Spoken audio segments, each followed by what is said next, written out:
이 본드라는 거 가다가 이제 16, 17살 때 이제 불법 마약을 시작하게 됐죠. 이제 뭐 필러폰 시작하게 됐고요.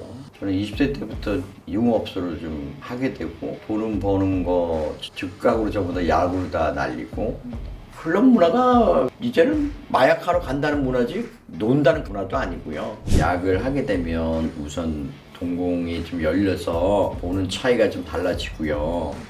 그리고 사람을 착각하게 만들고 우리가 행복 지수, 도파민 지수가 있는데 도파민이 확 올라가는 거죠. 마약을 하고 있을 정도가 아니라 지금 너무 많이 하고 있어요. 100만이 넘는다, 100만이 넘는다. 근데 지금 100만이 넘는 이제 와서 이제 200만이 넘는다는 거 하는 거는 있는 재산 다 탕진하고 부모 재산까지 탕진하고 신장 포기약서까지 쓰고 근데 정신병원도 우리 부모님 때문에 10번 정도 입원하게 되고 중독자는 병이 있습니다. 약 얘기만 해도 하고 싶은 저는 중독자라고 해요. 25년간 마약을 하고 20년 동안 약을 안 했지만 아직까지도 약 생각이 난다는 게 중독자거든요. 병원에 가서 주사 한 방 맞고 치료받으면 날 거다. 중독이 그렇게 해결될 수 있는 문제면 중독자는 없어요. 저랑 어렸을 때 마약을 했던 사람들 나이 60이 안 돼서 수명을 다 한 사람들이 꽤 많이 있어요. 저도 당뇨가 한 29년 됐어요. 저는 그 중학교 1학년 때 요새는 뭐 그러는 사람들이 없지만은 이 본드라는 거 가다가 이제 16, 17살 때 이제 불법 마약을 시작하게 됐죠. 이제 뭐 필러폰 시작하게 됐고요. 그때의 경험하고 지금 10대들의 경험하고 좀 비슷해요. 필러폰 같은 경우에는 처음 접하게 되는 젊은 층들이 거의 성적으로 접근해요. 이런 채팅을 통해서 남녀가 만나서 마약을 권유하게 되고 그리고 또 호기심으로 또 접하다 보니까 과거에는 사람을 통해서 약을 받아서 약을 배우고 했었거든요. 지금은 혼자 사이트 들어가서 텔레그램을 통해서 마약방에 가가지고 마약하는 방법이나 양이나 그 자체를 다 형성을 해서 하는 방법까지 다 가르쳐줘요. 그러다 보니까 이제 자기가 혼자 집에서 또 몰래 하다 보니까 중독이 되고 자기의 탕진이 되고 저는 20대 때부터 유흥업소를 좀 하게 되고 돈은 버는 거 즉각으로 전부 다 약으로 다 날리고 구독자가 약만 하는 게 아니라 유흥 쪽으로 쓰는 게 더 많아요. 요새 그 젊은 분들이 20대들이 약을 하고 클럽에 가는 것처럼 뭔가 놀기 위한 방법을 더 업그레이드 시키기 위해서 약을 하는 거고 그래서 저도 마찬가지였거든요. 하지만 또 약이 없으면은 또 클럽 가는 것도 재미가 없을 정도로 이렇게 바뀌어지는 거죠. 그렇게 있다 보니까 일반인이 사는 사람처럼 살 수가 없는 거죠. 클럽 문화가 이제는 마약하러 간다는 문화지 논다는 문화도 아니고요. 과거에는 외국에 여행 간다고 하면은 좋은 곳에 가서 좋은 경치 보고 이런다고 돼 있잖아요. 요새는 여행 간다는 목적이 약을 한다는 얘기랑 똑같이 들리는 때예요. 그거는 이미 벌써 몇 년 전부터 그렇게 형성돼 있습니다. 약이라는 것 자체가 굉장히 사람을 이기적이게 만들고 일시적인 현실 분별이나 사고 판단을 어수선하게 좀 해요.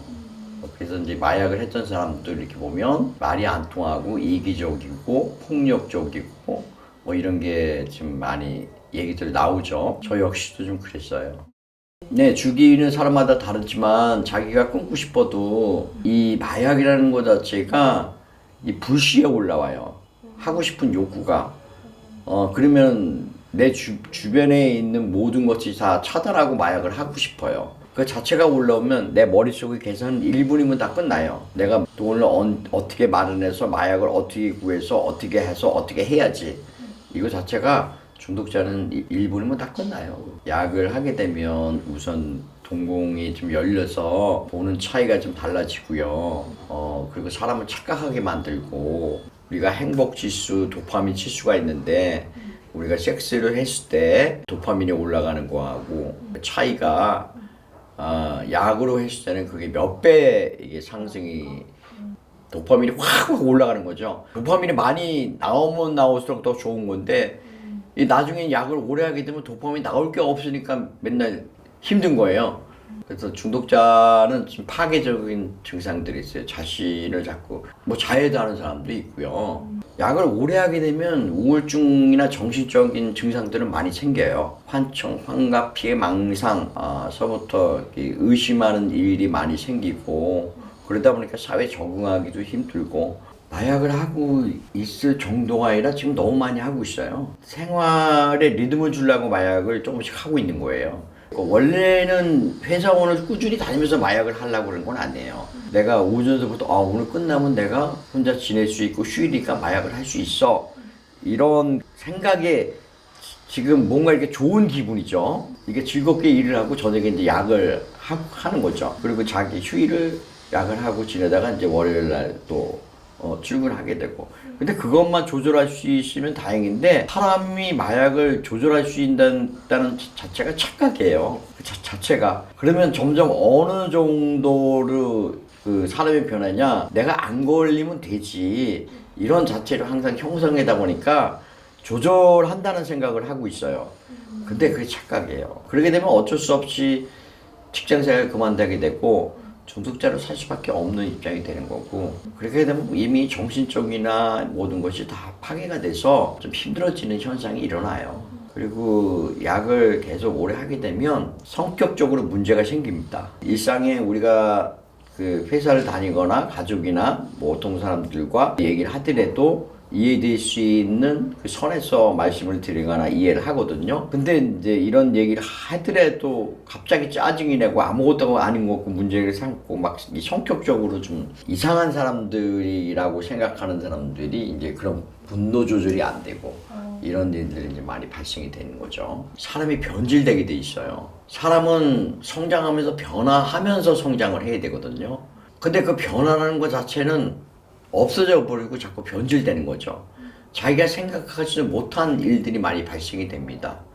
자기가 조절이 안 돼요. 성격적인 문제서부터 정신질환서부터 피해 망상서부터 어디 길거리 가도 뒤에 누가 쫓아오는 것 같고 귀에는 누가 뭐라고 막 얘기를 하고 이게 전부 다 정신적인 질환이거든요.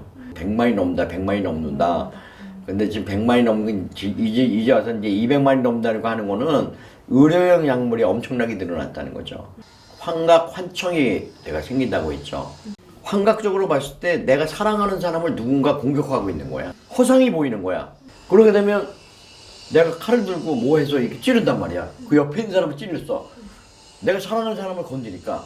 그 나중에 깨서 사건 나서 보니까 내가 사랑하는 사람을 죽인 거야. 그게 심신미약이에요. 지금 현재 뭐 필로폰은 항상 있었던 거고요. 뭐 대마 같은 것도 지금 많이 우리나라에 유통돼 있고, 그다음에 케타민, 엑서시, 그 간혹가다가는 이제 코카인, 헤로인들도 지금 젊은이들 사이에 유통이 되고 있어요. 그 지금 이제 더 가명할수록 그 케타민이 더 많아지고요. 클럽에서 많이 운영되고 있고요. 사람이 초취해가고 민폐해가고 성격적인 그 변질이 생기고 그러다 보니까 사람 관계가 깨지고 있는 재산 다 탕진하고 부모 재산까지 탕진하고 아들한테 이제 뭐 사채까지 빌려 쓰다 보니까 신장 포기약서까지 쓰고 막 이런 지경까지 되고, 마약을 오래 하게 되면 우울 증세가 깊어져요. 그러다 보니까 삶에 낙이 없고 죽고 싶은 심정밖에 없는 거고 이런 자체가 되는 거죠. 그것을 바닥이라고 해요. 저는 그게 바닥이었거든요. 그러다가 이제 수배돼서 도망다니고 이런 삶이 지속되다 보니까 사람 사는 그 자체가 형성이 안 되는 거죠. 이제 정신병원도 우리 부모님 때문에 10번 정도 입원하게 되고, 이 본인이 깨닫기 전에는 남이 얘기한다 그래서 그게 자체가 잘 형성이 안 돼요. 중독자는 병이 있습니다. 약 얘기만 해도 하고 싶은 그걸 갈망이라고 아까 말씀드렸잖아요. 그 추억이나 환경이나 그 안 하고 있는 상태에도 심리적인 게 그 과거 쪽으로 간다 그러면 약 생각이 날 수밖에 없는 거죠. 그 자기가 약을 했던 순간이 있는데 과거에 약을 했던 사람을 다시 만난다 그러면 그 분위기에 휩싸일 수밖에 없어요. 저는 중독자라고 해요. 25년간 마약을 하고 20년 동안 약을 안 했지만 아직까지도 약 생각이 난다는 게 중독자거든요. 마약을 해서 병원에 가서 주사 한 방 맞고 치료받으면 날 거다라는 것 자체가 무의미하다는 거죠. 그리고 내가 마약을 해서 교도소 가서 내가 1년 복역을 났다. 그러면 마약은 이제 안 할 것이다. 라고 하면 중독자가 없을 거죠. 중독이 그렇게 해결될 수 있는 문제면 중독자는 없어요. 근데 중독자는 계속 늘어나고 있어요. 그리고 계속 재범을 하고 있어요. 저랑 어렸을 때 마약을 했던 사람들 나이 60이 안 돼서 수명을 다 한 사람들이 꽤 많이 있어요.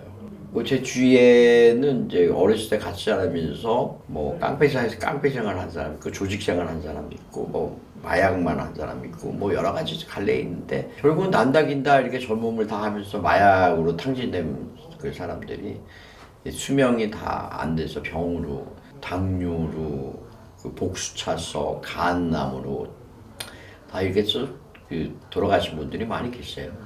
저도 당뇨가 한 29년 됐어요. 그러니까 사실 마약을 20년 동안 하고 나서 5년 동안 재발을 했어요. 그래서 25년이에요. 왜 그러냐면 5년 동안 정말 끊고 싶어서 별의별 짓을 다 했거든요. 근데 집에서도 별의별 짓을 정신병원 집어넣고 별의별 짓을 다 했어요. 제가 교도소 뭐 가든 뭘 하든 이거 자체가 무의미할 정도였거든요. 결국에는 저 혼자 이 바닥에서 내가 2달 동안 노숙생활을 하면서 노숙자가 주는 밥을 먹으면서 그렇게 하나하나 바닥서부터 하나하나 올라온 경험이 있어요. 중독자였을 때는 그 자체가 무책임한 존재예요. 가족 생각 안 하고 아까도 내 돈 주고 내가 하는데 왜 피해를 안 주는데 이게 왜 죄야? 이럴 수 있는 것 자체가 정신적인 자체가 잘못됐다는 거죠. 어떤 공동체의 일원이 되기 싫어하는 거죠. 마약 종류마다 다 다른데 이 기억력이 감소가 돼요. 그 육체적이나 정신적으로의 이 병적인 증상이 많이 오고 또 약물을 그 흥분제, 각성제가 있으면 억제제가 있어요. 그런 그 억제제들 약물들이 금단 현상이 굉장히 심하죠. 그래서 요즘 10대들이 얘기하는 펜타닐 진통제 같은 경우에는 금단 현상이 엄청 심해요. 우리가 보통 아파서 몸살 앓고 코로나에서 막 힘든 상황들이 있는 거는 그거 몇 배로 생각하시면 될 것 같아요. 이제 음악 하는 사람들, 또 전문 사회들 래퍼 하는 사람들, 로버트 할리 그분 같은 경우 제가 형이라고 하거든요. 상당히 인간적이시고 마약을 한 거에 잘못을 느끼시고 반성을 하고 회복해 나가시면서 많은 중독자들과 있으면서 회복할 수 있는 영향도 많이 주시고 분명히 잘못한 부분이 있고 많은 사람들한테 실망을 줬지만 다시 또 희망을 줄 수 있는 요소가 될 수 있다고 저는 생각을 해요. 치료할 수 있는 여건을 더 형성해놔야 돼요. 지금 마약에 대한 이슈들이 있는데 마약 떡볶이, 마약 김밥 뭐 이렇게 자꾸 호기심을 발동시키는 그냥 떡볶이보다 더 맛있어? 이렇게 생각할 수 있는 문화가 돼 있잖아요.